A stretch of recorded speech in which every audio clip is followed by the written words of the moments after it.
अस्सलामु अलैका या सय्यदी या नबी अल्लाह अला अलिका वस्हाबिका या सय्यदी या नूर अल्लाह।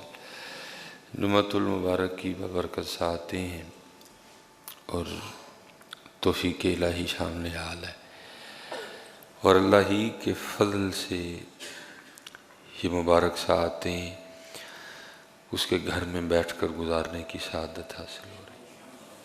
अल्लाह की बारगाह में दुआ गो हूँ कि अल्लाह हम सब की हाज़री कबूल व मंजूर फरमाए और अपने फजल व करम से हम सब का शुमार उन लोगों में कर ले जिनसे वो और उसका महबूब राज़ी हुए।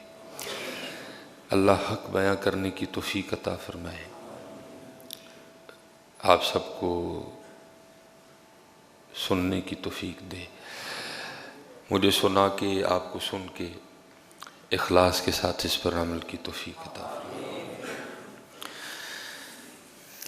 एक बुज़ुर्ग फरमाते हैं कि मैंने ख्वाब में देखा कि क़यामत कायम हो गई है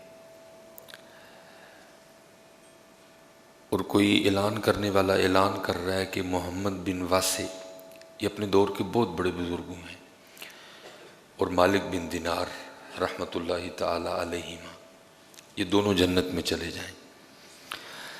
अब बुज़ुर्ग फरमाते हैं जब दोनों को जन्नत में जाने का हुक्म हुआ ना, तो मैं अब देखना ये चाहता था कि दोनों में से जन्नत में पहले कौन जाता है, मोहम्मद बिन वासे जाते हैं या मालिक बिन दिनार जाते हैं। तो आप फरमाते मैंने देखा कि जन्नत में पहले मोहम्मद बिन वासे दाखिल हुए, मालिक बिन दिनार बाद में गए।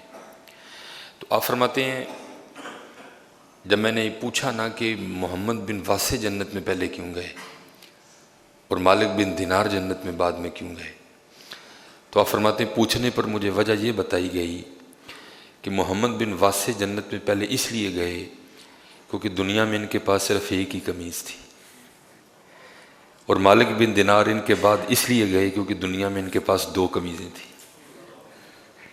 अल्लाह हज़रत जी कोई सोच नहीं सकता कि मालिक बिन दिनार के पास जो कमीज़ें थीं वो हलाल की नहीं थी। हज़रत मालिक बिन दिनार इतने बड़े बुज़ुर्ग हुए हैं, लिखे कि जब आप हज के लिए जाने गए ना, हम तो पूरा नखरा करके जाते हैं, जिनके पल्ले होता कुछ भी नहीं है, हम तो पूरा नखरा करके जाते हैं। लिखा है जब हज़रत मालिक बिन दिनार हज के लिए गए तो आपकी बारगाह में सवारी पेश की गई, तो आप सवारी पे नहीं बैठे, आप पैदल चल पड़े। तो लोगों ने अर्ज़ की कि हज़रत सवारी होने के बावजूद अब पैदल क्यों जा रहे हैं? तो आपने फरमाया यार अगर भागा हुआ ग़ुलाम अपने आका की बारगाह में सुलह के लिए जाए तो उसको पैदल जाना चाहिए कि सवारी पे सवार होकर जाना चाहिए। तो आप सोच सकते हैं कि मालिक बिन दिनार के पास वो जो दो कमीज़ें थीं वो हलाल की नहीं थी, लेकिन क्या हुआ सिर्फ एक कमीज़ ज़्यादा होने की वजह से वो जन्नत में बाद में गए। तेदरी जी दे कल फिर होए सारा राम दा उदा की बनेगा,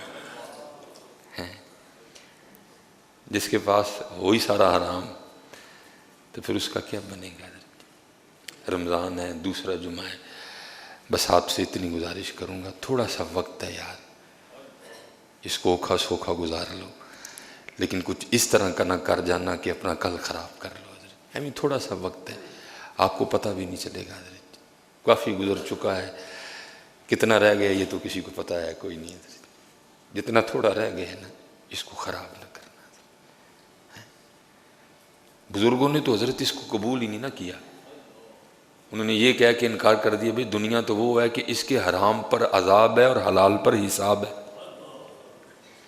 इसलिए थोड़ा सा वक्त है यार, इसको गुजार लो, अपने दिल को तसल्लियाँ दे लो, वो चल ऐथे नहीं तो ओथे सही, लेकिन यहाँ कुछ इस तरह का ना करना कि उसको ख़राब कर। थोड़ा सा वक्त है हज़रत, गुजर जाएगा, आपको पता भी नहीं चलेगा, लेकिन कुछ इस तरह का ना करना।